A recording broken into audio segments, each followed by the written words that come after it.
Bonjour et bienvenue dans ce nouvel épisode de Trek in Storia. Bonjour Miko. Bonjour Cyril. Tu vas bien? Ben ça va plutôt pas mal, merci pour l'invitation, ça fait toujours plaisir. Ah ben entre grands fans de Star Trek, ça fait toujours très plaisir de sortir du bois. Alors toi tu dis quoi? Tu dis Trekkies, tu dis Moi je l'avoue pas Trekker, Trekkies, on dit Trekkies, on a eu un débat la semaine dernière là-dessus, ouais. On dit Trekkies. Trekkies. Après, tu sais, c'est un peu comme une maladie honteuse de dire que t'aimes Star Trek. En France, ouais, j'ai l'impression. En France, c'est pas, on n'est pas très nombreux, on le dit pas très fort. Ouais, bravo. À l'inverse d'autres pays, bizarrement. Je sais pas pourquoi ça a jamais pris en France. Ah bah, ça on en a longuement débattu. Il y a plein de raisons pourquoi ça a jamais pris en France, mais... Parce qu'on est con. Non, bah c'est pour revenir là-dessus, c'est le bon, c'était pas le bon moment. Par exemple, Stargate a beaucoup pris en France. Ouais. Il y a toute une génération Stargate parce que c'était diffusé sur M6 le vendredi soir puis après le samedi soir et que c'était une production franco-canadienne. C'est vrai qu'avec Star Trek, à part la première série qui était diffusée sur la 5, après il fallait avoir les chaînes concernées. Et voilà. Canal Jimmy et compagnie, c'était pas exposé. Mais tu remarques souvent chez les gens qui ont on va dire qu'ils sont pas fans, mais qui connaissent Star Trek, ils ont découvert ça grâce au film de RTL9, au film du vendredi, parce que tous les ans, ils diffusent tous les films RTL9. Ok. Et que c'est une chaîne qui était relativement gratuite sur tous les bouquets, quoi. Ouais. Voilà. Pourtant, il y en a eu des choses, mais oui, on est un pays qui a inventé la SF et... C'est fou quand même. Enfin, Star Trek, ça remonte jusque des années 60. Il y a de quoi faire en termes de séries, de films. Enfin, c'est un univers riche et qui est tout le temps en mouvement et... c'est comme Doctor Who. Ah, je suis passé à côté, moi. Je suis passé à côté de... C'est comme Doctor Who, c'est plus vieux que Star Trek. Ah ouais? Ouais. Et, on en est à 63 saisons. Ah ouais, quand même, ça commence à faire, là. Ça fait pas mal. Et il y a même des films qu'on n'a pas encore, nous, dans Star Trek, des films apocryphes. C'est-à-dire... comme la Bible, il y a des livres qui sont pas officiels, donc il y a des films Doctor Who qui sont pas officiels. En plus, voilà. D'accord. Ouais, c'est un charme. Mais niveau SF, on a toujours comment dire, les Espagnols ont le fantastique actuellement, qu'ils exportent très bien et où ils ont une culture fantastique. Nous là, les Français, on a eu la SF pendant un temps avec Jules Verne, avec tout plein d'auteurs, notamment Mobius en bande dessinée, Enki Bilal, mais on n'a plus ce savoir-faire. C'est pas qu'on a plus ce savoir-faire. Tous nos techniciens, dès qu'ils commencent à être bons en France, ils partent aux États-Unis. Ils se cassent, ouais. Oui. Voilà. Mais il y a moi qui ai la chance de vivre à Lyon, à côté du musée du cinéma et des miniatures, qui est un musée où le gars récupère. Il y a la reine Alien d'Alien 2. Ah, mortel. Il récupère et il restaure tout ça. Donc là, il y a l'expo Batman, donc il y a la Batmobile. Il a toutes les maquettes de Tim Burton et quand il va avec les gosses, ou tu vas parce que moi je m'occupe d'étudiants, quand tu vas avec les étudiants, ils sont là, mais j'ai déjà vu ça, j'ai déjà vu ci, j'ai déjà vu cela, quoi. Il y a tous les phasers de Star Trek Nemesis. Bien. Non, mais niveau masque, ils y a un des costumes officiels du premier Spider-Man, il restaure tout, quoi, le gars. Ah, c'est énorme. Et c'est sur 4 étages maintenant, c'est juste colossal, quoi. Et du coup, t'as découvert comment, toi, Star Trek? Sur la 5. La 5. La 5 de Berlusconi? Ouais, la 5 de Berlusconi qui est arrivée et qui a un peu cassé la télé à l'époque parce que bon, moi je suis d'une génération, on avait que 3 chaînes pendant longtemps et pas beaucoup de choses à se mettre sous la dent. Et quand la 5 a débarqué avec tout son flot de séries américaines, dans le lot, il y a eu Star Trek. Et à partir du moment où j'ai vu je me souviens, le premier épisode que j'ai vu, c'était le piège des Toliens.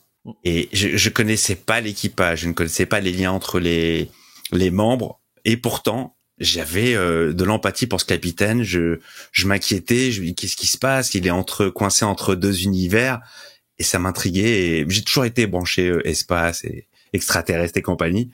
Et pour moi Star Trek, c'était mon petit kiff chaque semaine sur la 5. On voit Kal-El derrière, donc oui, on voit que t'es branché. Ouais. Ça t'intéresse. Kal-El est très présent. Kal-El, c'est le premier que j'ai découvert. Mais si j'avais découvert Star Trek, probablement que derrière moi, il y aurait eu que du Star Trek. Ah. Et ta série préférée aujourd'hui? Ma série préférée, ça reste celle des années 60. La première, je suis ultra attaché au premier équipage, au capitaine Kirk, Spock, McCoy, enfin toute cette bande. Après, j'avoue que j'ai été ultra surpris par Strange New Worlds. J'ai pris le même pied que je prenais à l'époque quand je regardais Star Trek, la série originale. Parce que je trouve que après Deep Space Nine c'est hyper sérieux. D'ailleurs je l'ai jamais regardé. Il paraît que c'est la meilleure des séries Star Trek, mais je n'ai jamais regardé. C'est un côté plutôt sérieux. Après ça faisait plutôt sérieux, même si par exemple dans The Next Generation il y avait des épisodes un petit peu rigolos, un petit peu plus fantaisistes. Mais là dans Strange New World j'ai trouvé de la fraîcheur. J'ai retrouvé cet esprit en fait qu'il y avait dans la première série. J'ai trouvé qu'il y avait un petit peu de fan service, mais pas non plus trop appuyé.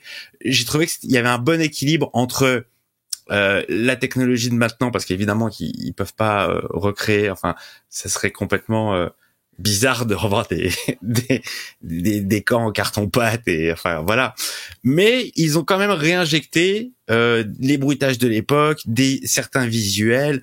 Il y a plein de petits détails qui m'ont plu et de toutes les séries Star Trek, je trouve que c'est celle qui me rappelle le plus la série originale. Donc j'ai vraiment kiffé. Ah, clairement, c'est une des séries où ils se sont dit, on va arrêter de faire du dramatique comme on a pu faire avec Discovery ou Enterprise. C'est un peu plus léger. Voilà. C'est un peu plus léger, il y a un peu plus de détente. J'ai vraiment accroché à l'équipage. Bon, à part un ou deux personnages. Lesquels? Vas-y, balance. J'ai un peu de mal avec Ortegas. Oui, j'ai beaucoup de mal avec ce personnage. Je trouve qu'elle est pas dans l'esprit. Il y a plein de fois où elle utilise des termes qui sont pas adéquats pour son poste. Tu vois, quand elle décrit des nébuleuses en disant ouais, ce gros truc bizarre ou il y a plein de petits termes comme ça qui font pas. Je dis attends meuf, tu viens de Starfleet ou quoi là, de l'académie, on t'a appris quoi Mais j'ai du mal avec ce personnage. En revanche, il y en a d'autres pour qui j'ai craqué complètement. Numéro 1, bon ben, que dire quoi. Numéro 1. En plus, je trouve que physiquement, peut-être moins dans cette série, mais en tout cas, quand on l'a découverte dans la série de Netflix, je trouvais que waouh, elle collait à Majel Barrett du pilote. La coiffure, même si physiquement c'est pas la même, je trouvais qu'elle avait un peu les mêmes attitudes. Vraiment, je trouvais que c'était un super bon clin d'œil et l'actrice parfaite pour reprendre le rôle. Et j'adore ce personnage. Pour la petite blague, c'est une actrice caméléon, c'est celle qui jouait Mystique dans les premiers. Bien sûr. Et pour moi, ça reste la vraie Mystique. Il y a pas de Jennifer Lawrence, c'est elle Mystique. Mais en plus, elle vient d'une famille dont le papa est créateur d'effets spéciaux et qui a beaucoup travaillé dans Star Trek. Ah, c'est énorme. Ah, ça, je savais pas. La boucle est bouclée, quoi. Et attends, c'est pas fini pour la petite blague. Elle est mariée à Jerry O'Connell. Oui. Donc, l'acteur de Sliders. De Sliders, ouais. Qui prête sa voix à un des membres d'équipage de Star Trek Lower Deck. D'accord. Bah, c'est tout se fait en famille, quoi. Mais exactement. Bah, j'aime bien cet esprit. J'aime beaucoup. Ils sont très copains. Même le capitaine, je trouve qu'il fait le job. Il est plutôt beau gosse, plutôt décontracté. Oui. Voilà, j'ai un peu plus de réserve avec le Kirk qu'ils ont introduit. Je sais pas si j'aurais voulu voir Kirk en fait, tu vois. Je sais qu'il existe, on a la présence de Sam, son frère, c'est cool. Donc déjà, rien que d'entendre le nom, moi j'étais en kiff. Après le voir, forcément il y a un affect qui est tellement grand pour William Shatner que c'est difficile de le remplacer, tu vois. Puis le mec, il a tellement incarné ce personnage que c'est comme essayer de repasser derrière Spock, quoi. C'est toujours compliqué. C'est compliqué. C'est très compliqué. Donc, très compliqué. Mais le Jason Mouffe, il est Jason Hammond, je crois qu'il s'appelle l'acteur, je sais plus. Il est charismatique au possible, quoi. Ouais, il est bon. Il est très très bon. Et il est meilleur là en capitaine comment il joue quoi dans les Marvel en ce moment? Ah, dans les Inhumains. Black Bolt. Ouais. Black Bolt. Oh putain. J'avoue. Bah, en plus, bon, le pauvre, il lui ont donné un rôle, il parle pas, donc, c'est compliqué. Mais c'est vrai que Strange New World, c'est un des gros kiffs, actuellement, toute la commu, c'est peut-être la seule série qui se fait pas défoncer. Ouais, qui réunit tout le monde, ouais. Ouais, il y a une règle dans Star Trek. La nouvelle série, c'est toujours la pire de toute la franchise. Oui. Et pour une fois, Strange New World passe à côté, quoi. C'est vrai. Mais parce qu'ils y vont sans prétention et comme tu dis, ils assument un truc qu'assumait pas Enterprise, c'est on peut pas faire pourri pour respecter la chronologie, quoi. Alors que et ça marche, ça passe. On l'accepte? Alors que Enterprise, t'avais déjà des écrans plats, tu piratais les épisodes sur Casa et tu te disais les gars ils galèrent à s'envoyer un mail quoi, tu vois. C'était les balbutiements. Voilà. Bon, et aujourd'hui, t'as un film préféré ou un film détesté de l'univers Star Trek? Film préféré, j'hésite, entre le 6, La Terre Inconnue et First Contact. First Contact qui est un excellent film. Vraiment que je pourrais même conseiller à quelqu'un qui n'aime pas ou qui ne connaît pas Star Trek. T'es pas obligé de tout connaître. Je trouve que c'est assez bien expliqué. Film sur le voyage dans le temps, une thématique qui me botte plutôt pas mal. Et j'avais été ultra surpris par ce film. Et le 6, j'aime beaucoup le 6. Je le trouve hyper intelligent, bien rythmé. Parce que bon, dans tous les autres, je les aime pratiquement tous. Tu vois, j'ai une affection aussi particulière pour la trilogie 2, 3, 4, que j'aime beaucoup. Mais le 6, il y a rien à enlever, en fait. Je trouve qu'il se tient bien, il te met bien en haleine. J'aime bien ce côté un peu Cluedo dans l'espace, tu vois. Oui. Genre, il faut retrouver l'assassin, il est parmi nous. J'ai beaucoup aimé cette ambiance. Ouais, c'est un épisode que j'aime bien. Tu vois, c'est ce que j'allais dire. C'est plus un épisode qu'un film. C'est-à-dire qu'il y a de l'humour dans le film, il y a de tout. Il y a de tout. Il y a les Klingons, il y a un tribunal Klingon, il y a l'arrestation de Kirk, il y a la prison, enfin la prostituée change forme. La prostituée change forme. Comment ça s'appelle? Le Rorapente. Et voilà, Rorapente. Rorapente. Avec la voix du juge, comme ça. J'adore ce film. J'aime beaucoup ce film.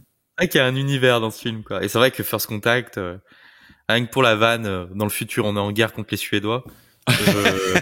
Ça fait les Suédois, les Borg. C'est tellement vrai en plus. Et puis le Class Sovereign, quoi, le vaisseau, l'Enterprise, le Class Sovereign, il est tellement beau. Ouais, mais tout est même de revenir aux origines avec Zefram Cochrane, de comprendre comment tout est parti, la distorsion, de voir le premier vol, le premier contact, c'était intéressant, moi j'adore. On a fait une soirée il y a pas très longtemps, là, il y a quelques mois, au Club de l'Étoile à Paris, pour l'anniversaire du film, avec d'autres fans. Ah putain, si j'avais su, je serais venu avec grand plaisir. Prochaine projection, vous pensez à moi. Eh ouais, c'est le Quadrant Pop qui avait organisé ça, et bon délire, quoi. Et aujourd'hui, on va parler ensemble d'intelligence artificielle. Yes. Donc dans Star Trek, on en a pas mal. Donc pas de télé-réalité. Oh, pas mal. J'apprécie. Voilà, plus simple. Il y a pas mal d'intelligence artificielle dans ces émissions. Ah. Ouais, mais il faut pas trop se moquer parce que des fois c'est ma seule porte d'entrée avec les élèves, quoi. Ouais, bon, faut que ça reste une ref. Voilà, c'est tout. Sans plus. Sinon, ils comprennent pas tout. Et voilà, intelligence artificielle, il y en a plein dans Star Trek, notamment le fameux computer. Yes. Avec computer qu'ils ont gardé en québécois dans la version des années 60. Computer. Computer, écoute. Non mais c'était horrible ce truc. Alors la voix elle était dégueulasse. En VF la voix, enfin parce que moi je ne les regarde qu'en VF, enfin en VFQ en québécois parce qu'ils n'ont jamais été doublés en français. Il y a des mots comme ça, ordinateur qui deviennent computer et la voix du computer elle est horrible. Analyse de données. Ruban, ça fait des bruits, ouais, mais c'est ça, la ruban, enfin, ça aussi. Ruban.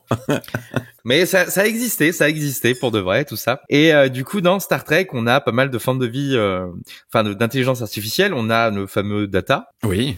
Voilà, qui est un androïde. Alors, est-ce que c'est une intelligence artificielle? On a tous les ordinateurs de bord. Et on a aussi toutes les créatures du holodeck. Oui. Voilà. Oui, c'est vrai. Et je m'étais dit, ça serait rigolo d'essayer quelque chose qui est très à la mode aujourd'hui, à savoir le chat GPT. Oui. Et lui poser quelques questions. Ça pourrait être très très drôle. Oh putain. Non mais j'ai trop peur. Tu l'utilises de temps en temps ce truc-là? Ouais, alors on a fait un cours avec les élèves là-dessus il y a pas longtemps, cours d'économie, et il disait pas que des conneries et c'était très flippant parce qu'il a su nous faire le cours ce truc. Après enfin. Est-ce que tu as flippé pour ton poste ou pas à un moment donné? Non. Ah, moi j'ai hâte de me remplacer un jour. J'ai hâte qu'il me remplace quoi.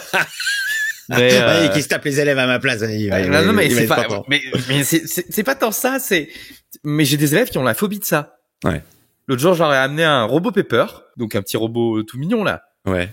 Et ben, il y avait un ou deux élèves qui étaient mal à l'aise, qui se disent ça va nous remplacer, ça va. Ouais. Et tu vois, je m'attendais à une réflexion de gens d'un certain âge là-dessus. Et en fait, même les jeunes, ils flippent, quoi. Ah mais c'est terrible. C'est ils sont et c'est là que tu te rends compte qu'ils sont pas à l'aise avec la technologie. Ah, c'est marrant. Alors qu'ils sont nés dedans. C'est-à-dire que toi et moi, on a grandi, on a vu l'évolution des choses. Ouais, carrément. On a plus ou moins le même âge. Enfin, moi, j'ai connu les premiers jeux vidéo sur cassette audio. Oui. Voilà. Oui, absolument. Et si tu les écoutais, ça donnait un bruit infernal. Voilà. L'autre jour, je les ai amenés à Lyon. On a la chance en ce moment d'avoir l'expo Keops, donc une expo en casque VR. Ouais, mortel. Et donc, t'es autant des pharaons, mais autant de Keops. Moi, je tombe dans les pommes dans un truc comme ça. Ça me tourne la tête, moi, la VR. Ah, mais l'expérience, c'était... Même moi, je me suis surpris 2-3 fois à me baisser ou à enjamber petit ponton, quoi. Les élèves, ils ont quoi? Ils ont 20 ans. Pendant 5 minutes, ils se sont tus à la fin du truc. À se regarder les uns les autres, quoi. Qu'est-ce qu'on vient de vivre? Ouais.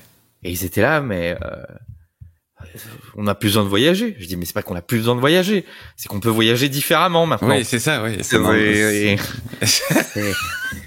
Tout de suite. C'est vrai que si on avait la technologie du holodeck, est-ce qu'on continuerait à voyager Eh ben, je leur ai fait voir l'épisode.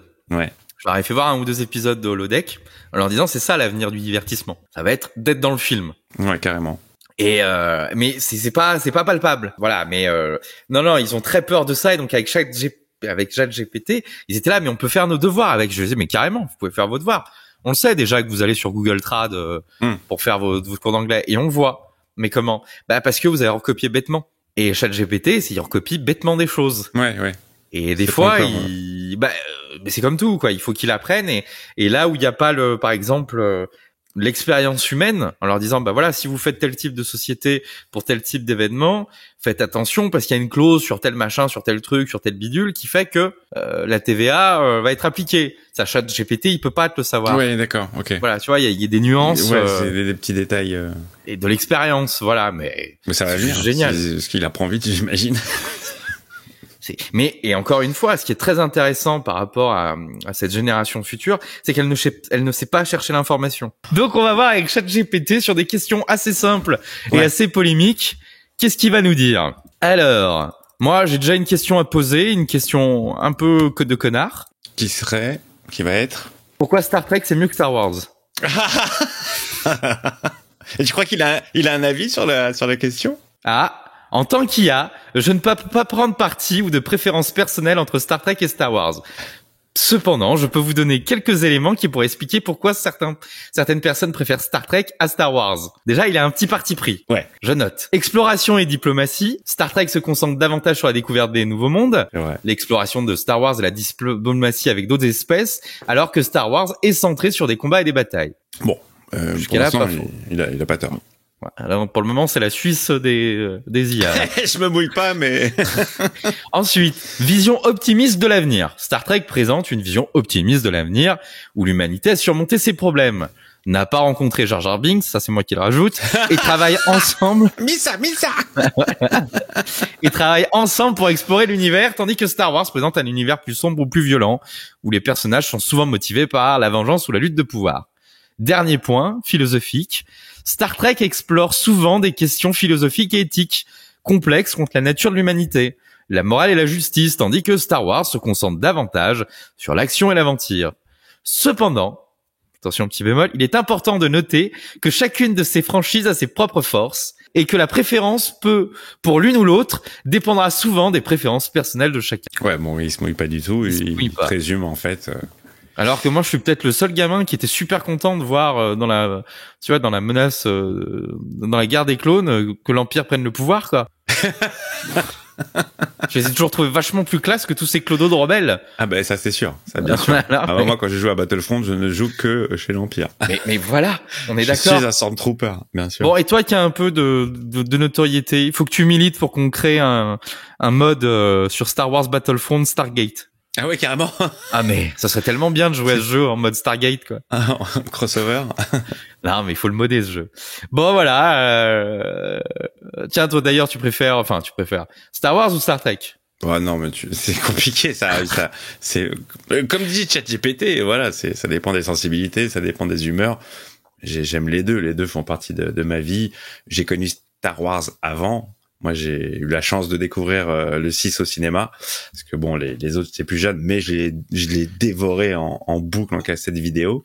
Et en plus, bon, ça c'est ma petite info, j'aime bien la ramener à chaque fois, mais j'ai bossé sur La Menace Fantôme, donc en tant que assistant peintre en Tunisie, donc c'est tout ce qui concerne le marché de Tatooine, enfin Tatooine quoi, les maisons, tout ça. Ok.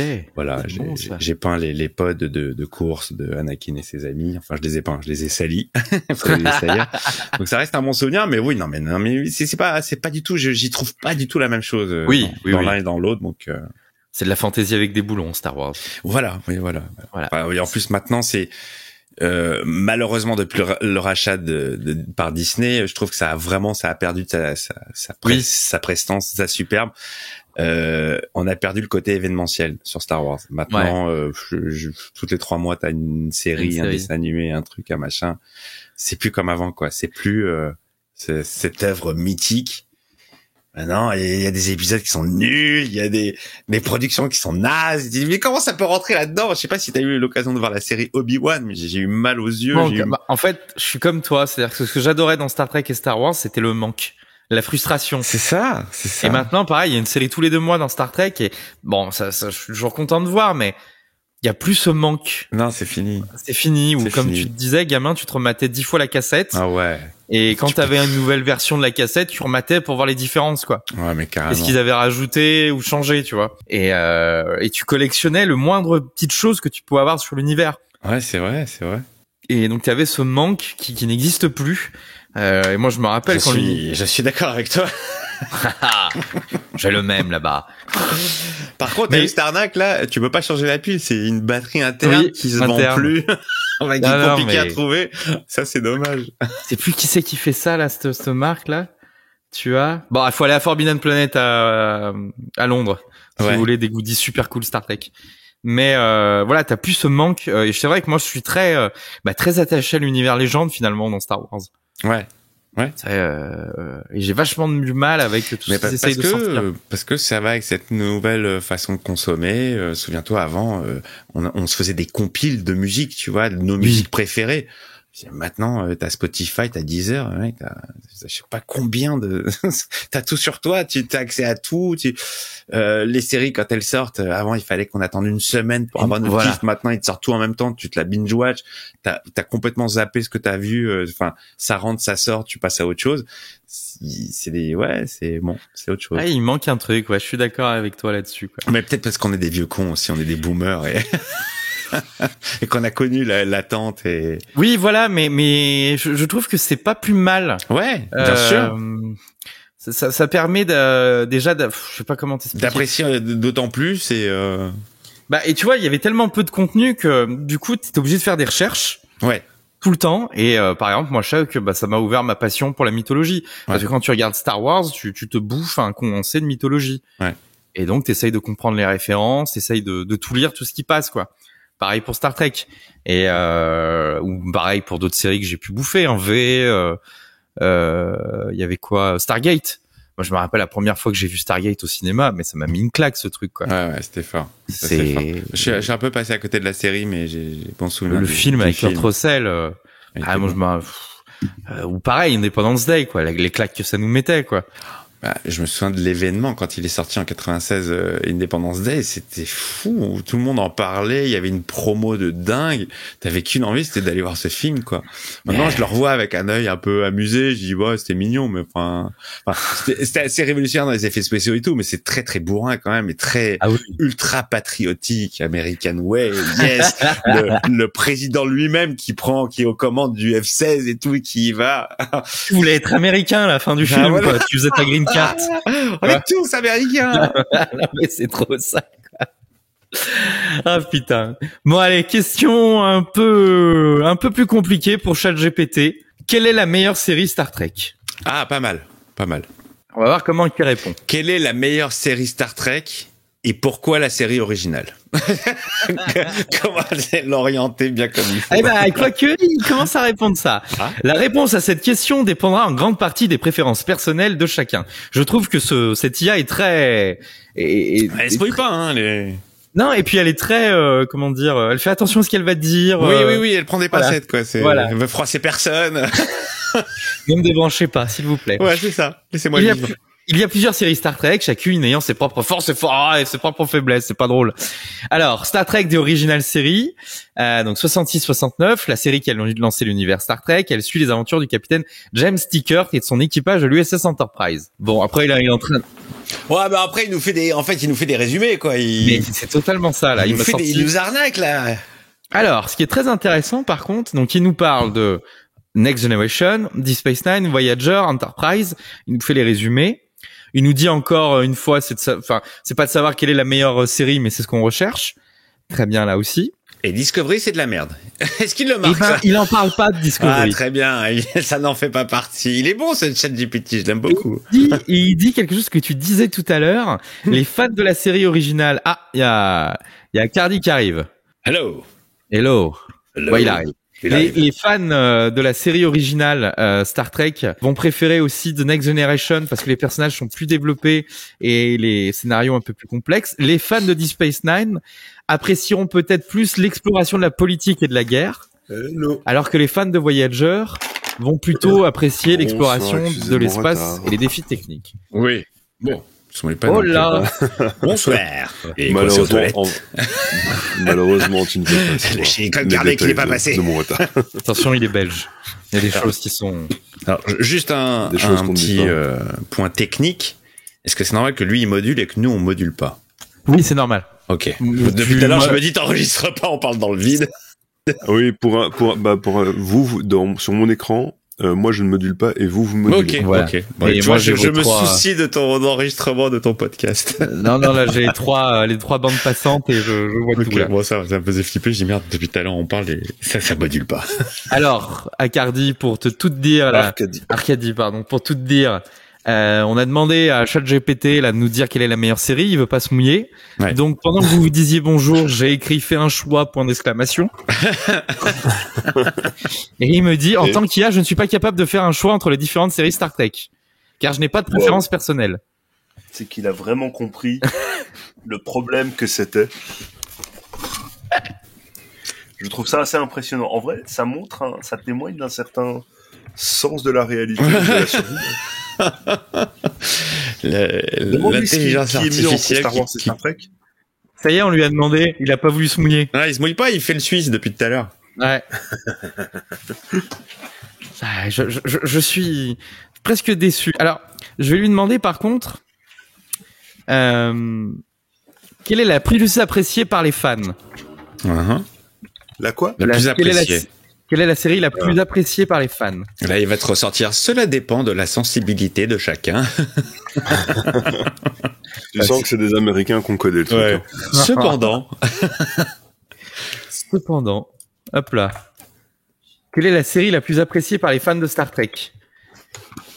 Et là, il est en train de mouliner. Ah non, j'ai cru que c'était Skynet et que c'était les bombes nucléaires. J'ai déclenché. Nico, j'ai une question. Oui. Pourquoi tu as le gant de l'infinité qui caresse les boules de Spider-Man derrière toi? C'est fou, mais alors, tout le monde me pose la question. Cyril le premier, juste avant qu'on lance le podcast, il m'a posé la même question. Écoute, comme je lui ai répondu, 8 pierres valent mieux que 6. Voilà.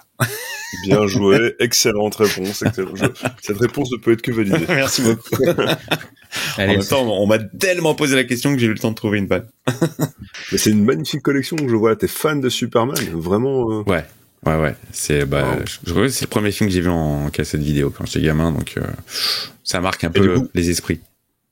Du coup, j'ai une question. Oui. Avec Christopher Reeve, du coup, on est d'accord. Ouais. 78 ou 76, 78. Oui.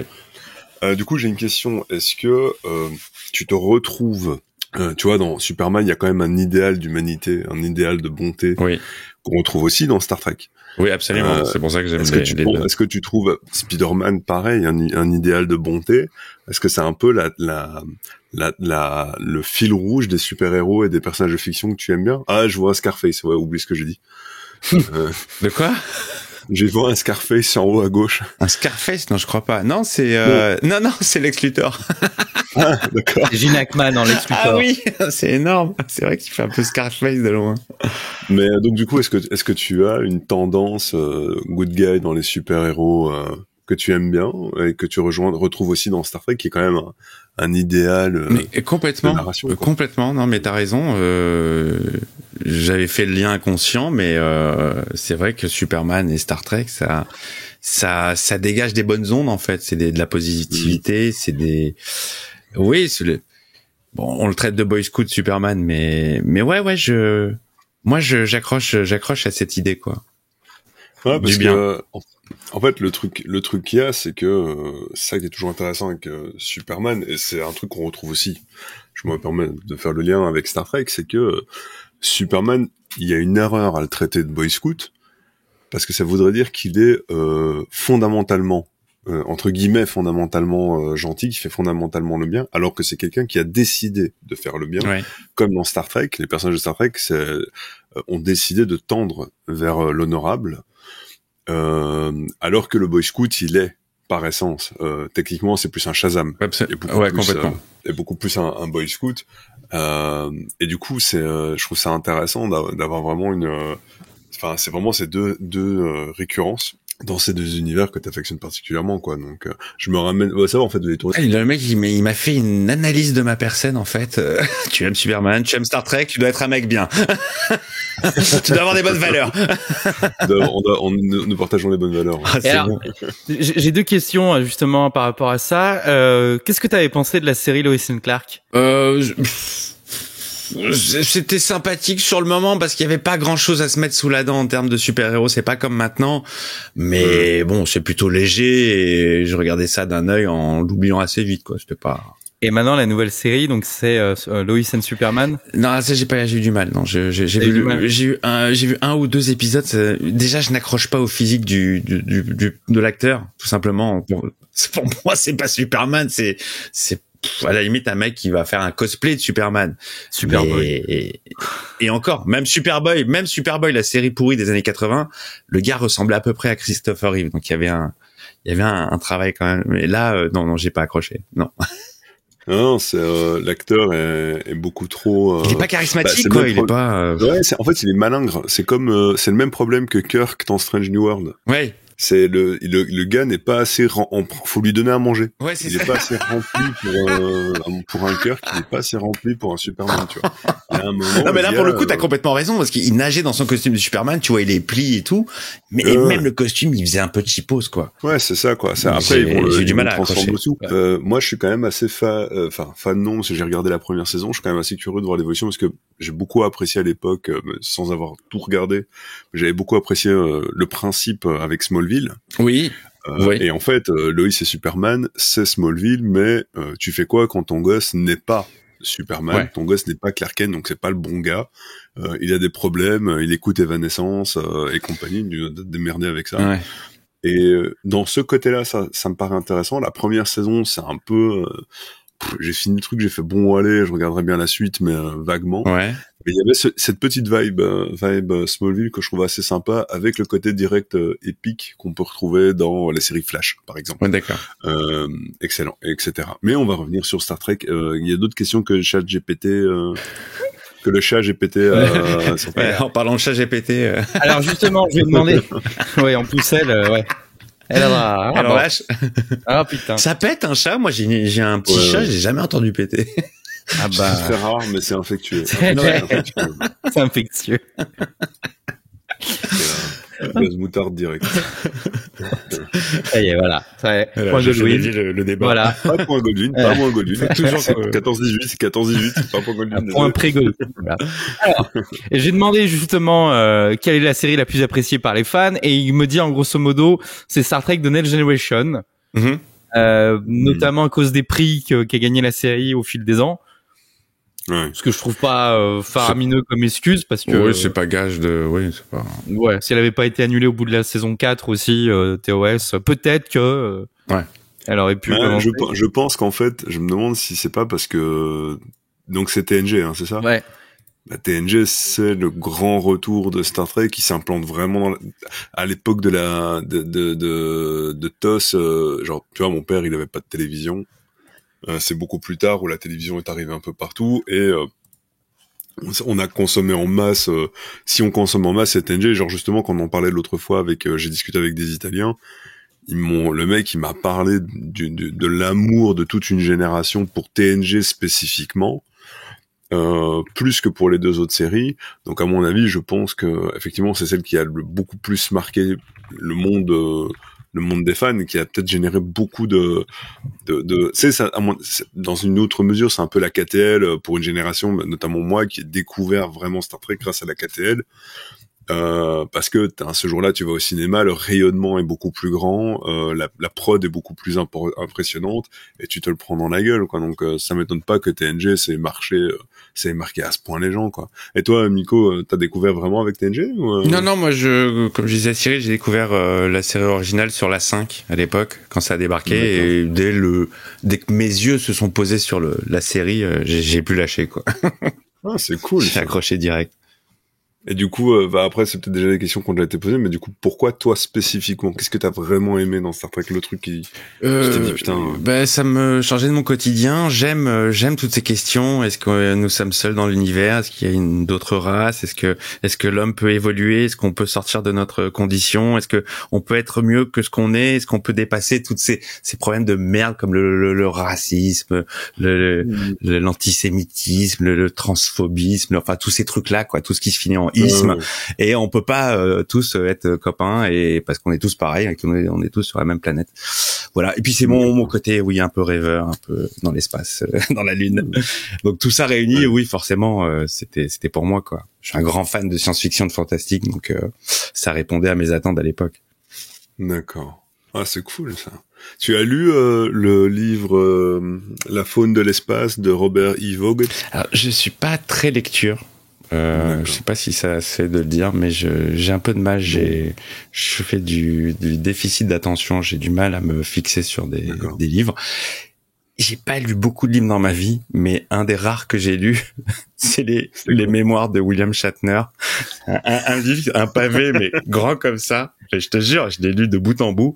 Et alors, le pire du pire, comme je disais à Cyril, j'ai bossé sur La menace fantôme à l'époque, en 97. Qu'est-ce que tu veux dire par là? J'ai peint les décors sur Tatooine, en Tunisie. Donc la ville de Tatooine, c'était à Tozeur dans le désert tunisien, et j'ai pu m'incruster dans le staff, si tu veux. Donc j'étais avec les ouvriers qui peignaient, moi j'étais avec eux, j'ai peint pendant 2 semaines, et pendant mes moments de pause, je lisais le bouquin de William Shatner. Ah ouais, quand même, le mec en mission infiltrée, blasphème, quoi. Ouais, vraiment, le cheval de Troie, quoi. Tu vois, je suis là. J'ai même, il était complètement interdit de faire des photos, mais évidemment que j'en ai fait. J'étais obligé de garder des souvenirs de cette période. Donc c'était bien avant les appareils numériques. Donc c'était, tu sais, les appareils jetables où tu vois pas ce que tu fais. Tu le sauras que en développant, en arrivant à Paris, tu vois. Et j'ai une photo où je fais le salut vulcain sur un truc, sur un espèce de vaisseau Star Warsien. Wow. Je voulais marquer le coup, tu vois. Je salue.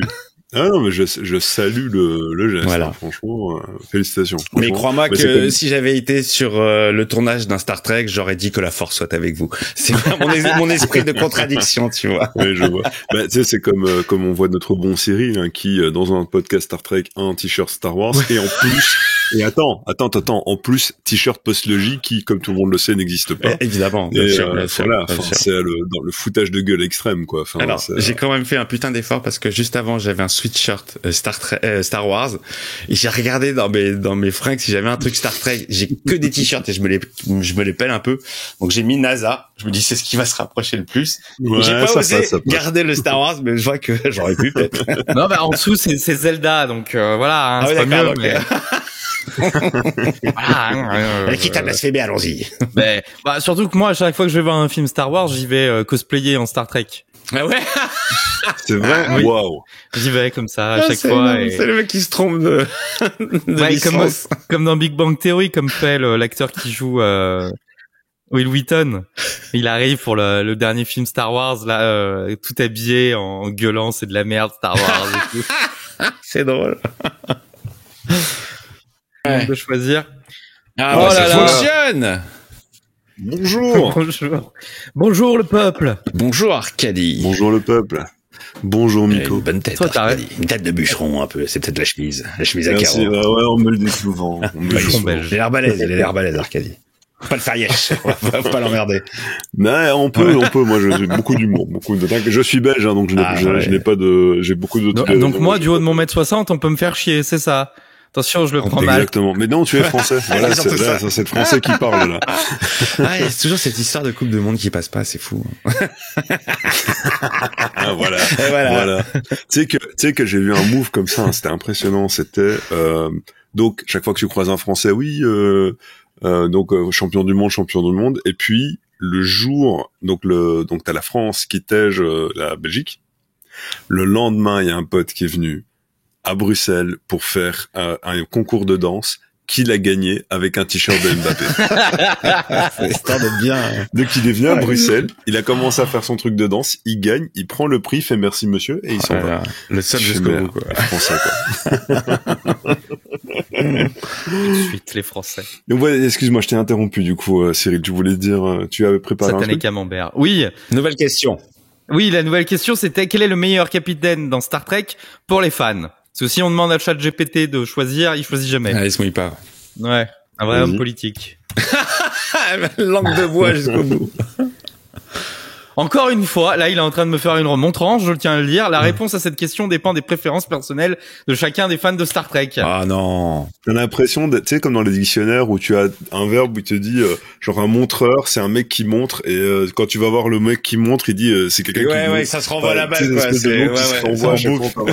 J'en sens fin. Mais donc, du coup, pour toi, Miko, le personnage, le capitaine. Ouais. C'est quoi le tien? Bah, c'est Kirk. Ouais, c'est Kirk. Ouais, moi, je suis très attaché à la série originale, hein. C'est une série qui m'a marqué et je la revois maintenant, à aucun moment, j'arrive à garder, tu sais, il y a des trucs, il y a des jeux, il y a des films qui ont mal vieilli, tu vois, il y a, par exemple, j'ai un jeu que j'adorais, que j'ai saigné, mais comme un porc, c'était, GTA San Andreas. Côté hip-hop, urbain et tout. En plus, c'était mon premier GTA. Et en plus, à l'époque, je venais de me quitter avec ma meuf, donc j'étais en chagrin d'amour, tu vois, j'avais besoin d'un échappatoire, et c'était parfait pour ça.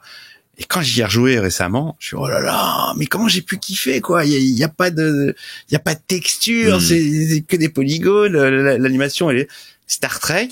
Quand je regarde des épisodes des années 60, je le regarde avec mon regard de l'époque, quoi. Je kiffe toujours autant les musiques, les bruitages, les histoires, les personnages. Ah non, mais c'est même moi, pareil, Toz, j'ai aussi ce plaisir-là, quoi. Tu la regardes en français ou en québécois ou en VO? Alors, je l'ai maté en québécois. Maintenant, il faut que je le mate en VO. Non, moi, j'ai commencé vraiment, je me suis fait tout TOS en français parce que, comme je dessine en même temps, des fois j'ai besoin d'écouter juste ce qui se passe en fait, tu vois. Mais j'ai énormément de mal avec la VQ, hein, j'aime bien les VF. C'est vrai que TOS a son charme à l'ancienne, quoi. Vraiment, c'est juste, d'autant plus que je sais pas si t'as vu La Planète Interdite, on en discutait avec Cyril, on a fait un podcast là-dessus, qui est l'espèce d'épisode de Star Trek TOS ultime. Si tu kiffes TOS, tu regardes La Planète Interdite. C'est un vieux film de 56. Avec Leslie Nielsen. Ouais, bien sûr, ouais. Ça, c'est le TOS ultime, quoi. C'est vrai que TOS a encore ce charme très carton-pâte. Vas-y, c'est pas grave. Non, c'est pas grave, parce que les histoires étaient tellement bien que, bon, c'est pas grave, ok, ils ont des perruques, ok, ok, les Klingons, c'est juste des basanés avec des gros sourcils, bon, d'accord. C'est pas grave, mais c'est pas grave, les histoires sont cool. Il y a des épisodes, moi, que je revois, je me dis, mais l'intelligence du scénario, un de mes préférés, c'est Contretemps, qui est considéré comme peut-être le meilleur, quoi, non. Et pourquoi il te plaît? Parce que, comme je disais tout à l'heure, j'adore les histoires de voyage temporel. J'adore cette idée de tu bouges un truc et ça change tout. L'intrigue était énorme. Rien que cette entité, The Fui, le gardien de l'éternité, avec son cheveu sur la langue en vécu. Rien que ce truc-là, ce visuel, il était énorme. Cette espèce de, tu sais pas ce que c'est. C'est pas ce que c'est. C'est pas si c'est un miroir, un peu un truc. Et mais j'adore cet épisode, il est mortel. Et puis j'aimais beaucoup les épisodes où il se déguisait en nous en fait. Il revenait à notre époque où il y avait des choses contemporaines, ça tu vois. Ça me faisait marrer de voir cet équipage, comment ils allaient se démerder avec nos mœurs à nous. Et j'étais toujours curieux de voir ce genre d'épisode, tu vois. Ah moi c'était l'inverse, j'adorais parce que ce que j'aime beaucoup dans TOS, c'est la narration odysséenne, tu sais, tu te balades, t'as une planète, tu découvres des trucs. Ouais, après, donc toi, ton épisode détesté, c'est celui où ils sont en Asie, quoi. Clairement. Non, c'est même pas ça. Non, en fait, moi, c'était même pas ça. Ça m'éclatait, mais en fait, je commençais à en avoir marre de croiser la 80e planète où, c'est incroyable, on dirait la planète Terre. Il y a eu la même évolution. Au 60e, voilà, et tu fais, putain, les gars, c'est bon, au bout d'un moment, inventer des trucs. Mais, non, moi je me rappelle surtout, il y avait 2 épisodes, un épisode que j'adore, moi c'est l'épisode de Kodos, qui me prend, et alors un épisode, je sais plus c'est quoi, mais c'est avec une espèce de méga entité très très grande dans une espèce de caverne, avec, tout rose, tout fuchsia. Les mines de Horta, ouais. C'est possible. Et il faut faire gaffe. Et l'espèce de roche qui tue tout le monde. Non, pas les roches. C'est une espèce il y a une espèce de grand monstre de Frankenstein. Je sais pas expliquer, mais qui marche très lentement, qui m'avait vraiment impressionné. Mais à nouveau, moi j'ai découvert ça genre il y a sur le tard. J'ai découvert ça il y a vraiment quand ça arrivait sur Netflix. En fait, je me suis dit je vais enfin pouvoir me mater parce que j'ai maté d'abord ma KTL parce que je connaissais Star Trek, mais quand j'étais gamin ça me faisait un peu liège. Qu'est-ce que vous appelez KTL? La Kevin Timeline. Les films d'Abraham. Oui, pardon. Depuis tout à l'heure, j'entends KTL, j'ai raté, c'est quoi? C'est une série, je l'ai pas vu, ça. C'est les films d'Abraham, ça. Donc, c'est-à-dire au moment où ça change à cause de l'USS Kelvin. Oui, mais c'est comme pour l'univers étendu Star Wars. Ça existe, ça? Voilà. Non, mais par contre, non, mais, tu vois, on aime, on n'aime pas. En tout cas, le mec a eu l'intelligence de préserver tout ce qu'on a connu, tout ce qu'on a aimé. Il n'a pas tout effacé avec son film. Et ça, je trouve ça chambé. Qui est 2 timelines. Vous qui faites pas mes films, c'est pas grave, restez dans votre délire. Elle existe toujours. Et tous les événements que vous avez connus existent toujours dans une timeline différente. Et ça, je trouve ça vachement bien. Et toi, du coup, quand t'as vécu la KTL, tu l'as vécu comme, quand t'as vu Star Wars avec le nouveau Kirk et tout, tu l'as vécu comme, la post-logie Star Wars ou Quand j'ai vu quoi? Quand j'ai vu les films de J.J. Abrams? Non, j'étais un peu déçu. Enfin, visuellement, c'était très très beau, c'était magnifique, mais je retrouvais vraiment pas l'esprit et pour moi, le seul point positif, c'était Leonard Nimoy qui reprenait son rôle et qui me renforçait dans cette idée de me dire, ok, c'est cool, il existe toujours, ça n'a pas été effacé, ça va, ils peuvent faire leurs conneries avec tous les flairs qu'ils veulent, il y a pas de souci. Il y avait 2-3 idées intéressantes, mais bon, c'est pas. Tu vois, par exemple, le 2, c'est celui que je préfère, mais je suis très mitigé parce que c'est celui que je préfère et c'est celui que je déteste aussi à la fois. Parce que je me dis, avec tout ce qu'ils ont à raconter, ils vont te prendre le même pitch que le Star Trek 2 avec Khan. Je te jure que ils ont réussi à l'époque, pendant la promo du film, à garder sous silence que c'était Khan, le personnage. Et j'étais au cinéma, je regarde le film et tout, et plus ça se rapprochait, plus je me dis, putain, me faites pas Khan, je suis Khan. Allez vous faire foutre, putain, c'est pas possible. Il y a une chance sur combien pour que les mêmes événements arrivent alors que justement tout a été fait pour faire autre chose. Vous n'avez pas d'idée? Alors, c'est expliqué plus ou moins dans les comics et dans le jeu Star Trek Online. C'est qu'à cause de l'attaque par Nero. Ouais. Du le USS Kelvin. Ouais. Starfleet a pris conscience qu'il y avait des menaces de style de type Borg très rapidement en fait. Et c'est pour ça que les vaisseaux sont plus gros et qu'ils vont chercher eux-mêmes Khan.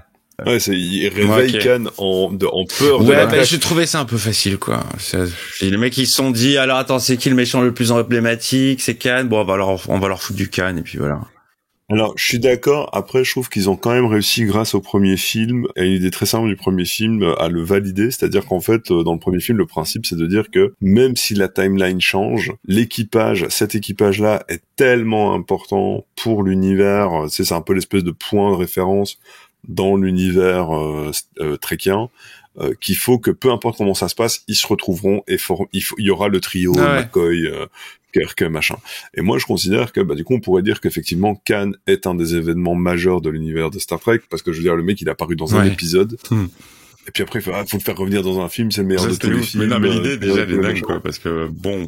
Voilà, c'est pas et du l'épisode coup, préféré. moi, ah ouais, et je trouve que du coup ça justifie le fait qu'il fasse apparaître Khan, même si c'est effectivement du fan service. À mort.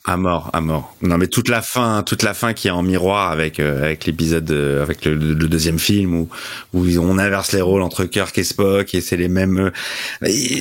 Bon, ok, je comprends ce que tu veux dire, genre quoi qu'il arrive, dans quelle que soit la timeline, les événements on est obligé de les revivre de la même façon, peut-être d'une certaine façon, mais je trouvais que c'était trop easy. Je dis, vous m'enlèverez jamais l'impact émotionnel qu'il y a entre Kirk et Spock, les vrais, quoi, ceux qu'on connaît depuis qu'ils sont jeunes et tu sens que c'est des amis ou pas, mais voilà, moi cette scène elle me fait toujours chialer quand je regarde et que Spock est coincé dans sa cabine et qu'il a sauvé le vaisseau à ses dépens et qu'ils sont séparés, qu'ils peuvent même pas se toucher et qu'il y a tout ce discours et tu le vois en train de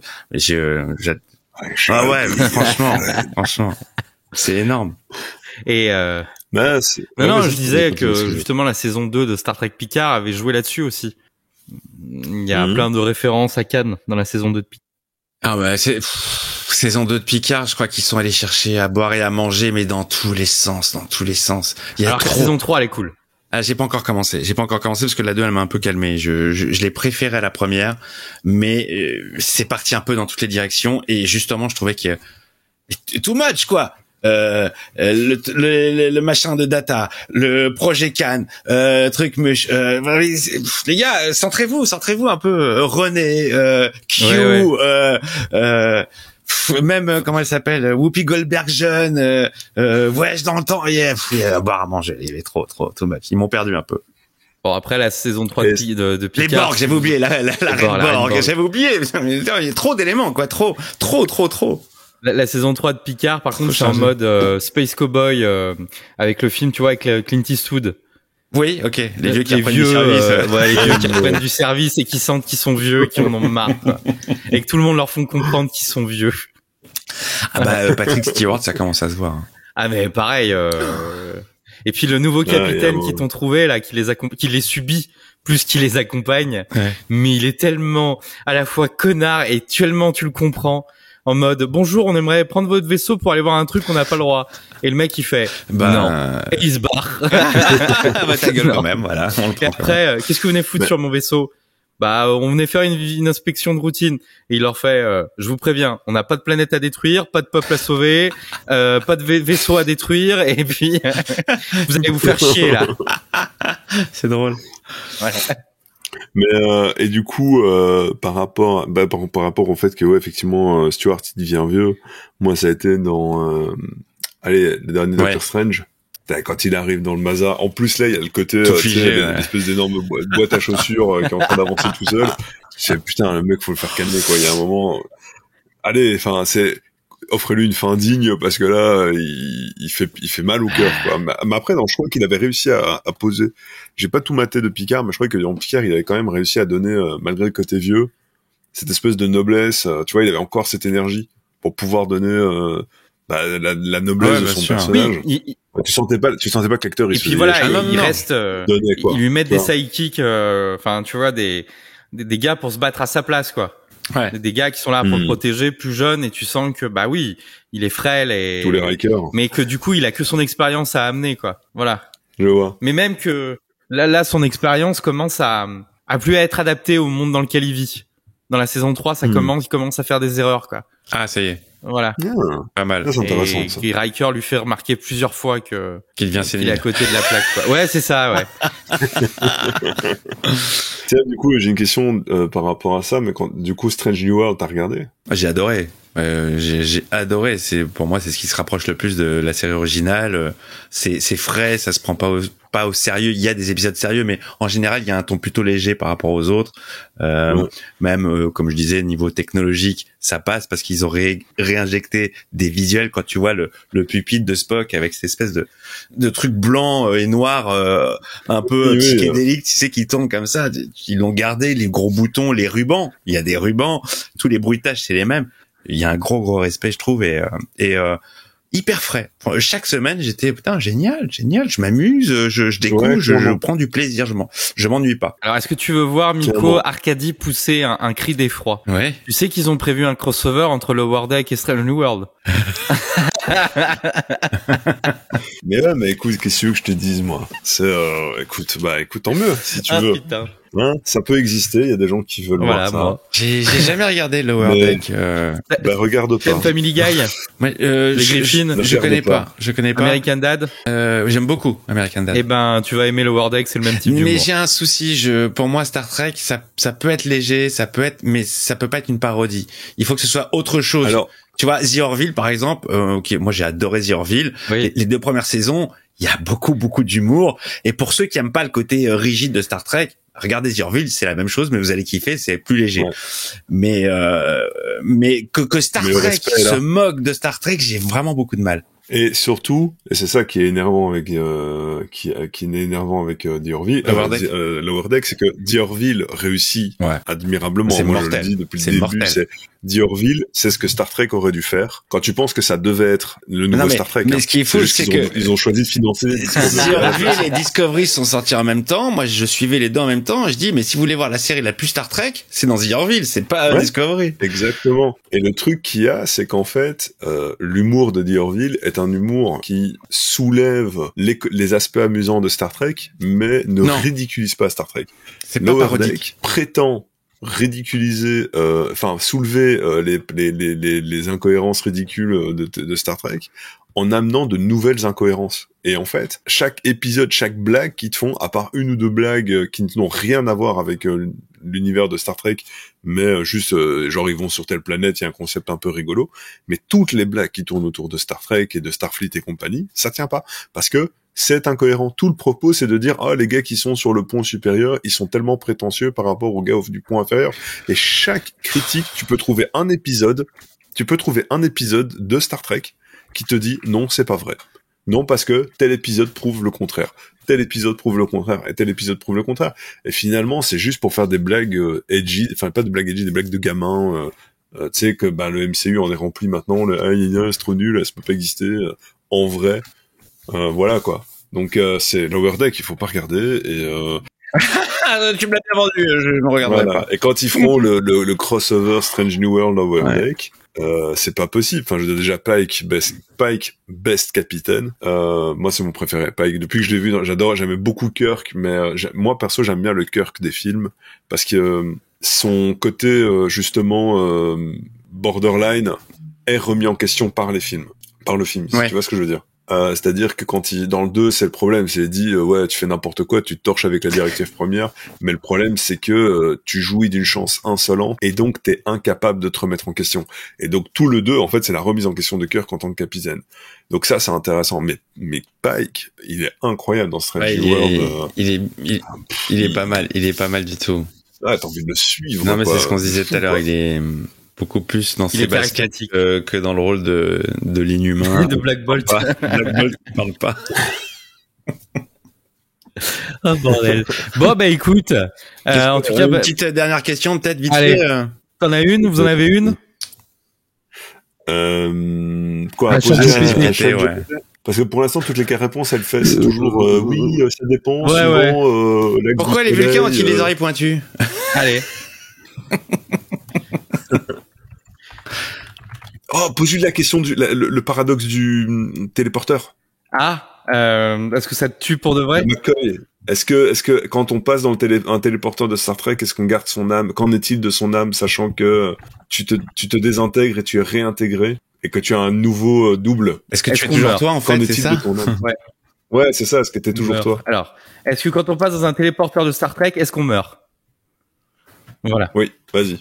Si demain il y a la révolte des machines Skynet, t'en prends la responsabilité. C'est ta question à toi, hein. Alors, selon la mythologie de Star Trek, lorsque vous utilisez un téléporteur, vous ne mourrez pas réellement. Réellement, mais... Notez-le réellement. Ouais. Au-delà de ça, vous êtes dématérialisé, c'est-à-dire que votre corps est transformé en énergie et décomposé en une série de motifs énergétiques. Ces motifs sont ensuite transmis à travers l'espace et le temps par un faisceau de particules subatomiques avant d'être rematérialisés à bord d'un autre vaisseau ou d'une autre station spatiale. Il est important de noter que bien que la technologie du téléporteur de Star Trek soit présentée comme étant très avancée et fiable, elle n'est pas parfaite et peut parfois rencontrer des problèmes ou des dysfonctionnements. Dans certaines situations, il a été montré que les motifs énergétiques peuvent être corrompus ou altérés lors de transmission, ce qui peut entraîner des problèmes de santé ou de comportement pour la personne qui est rematérialisée. Putain, oui, parce qu'il y a eu, il y a un des bouquins que j'ai qui Spock doit mourir. Doit mourir Spock, avec deux Spock qui apparaît et du coup on sait pas lequel est bon. Cependant, dans l'univers Star Trek, le téléporteur est considéré comme une méthode sûre et efficace de transport à courte distance. Il est largement utilisé par les membres d'équipage des vaisseaux spatiaux et des stations spatiales. Bah écoutez, RIP l'officier scientifique du premier film, hein, pour qui ça n'a pas fonctionné. Lui, je crois qu'il l'a eu. Et qui est devenu un joli presse-papier. Voilà.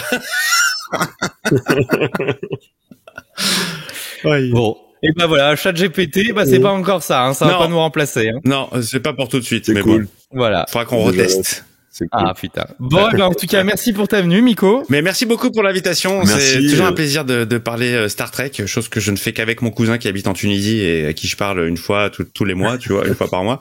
Et c'est la seule personne à qui je peux parler Star Trek, donc c'est toujours un kiff. Voilà, si t'as besoin de t'épancher, viens nous voir. Avec grand plaisir, vous me dites et moi je suis là. SOS Amitié Trekkies, j'écoute. Ça marche. C'est vraiment ça, quoi. En plus, il aura des casques. Absolument. Et comme on dit, que la force soit avec vous. Voilà, je l'ai faite. Que la force et avec votre esprit. Allez, à tantôt. Ciao. Ciao. On voit ton GSM, Cyril. On voit que tu cherches des trucs t'es sur Tinder, là. Tu matches, là, tu matches. Mesdames, elles m'appellent.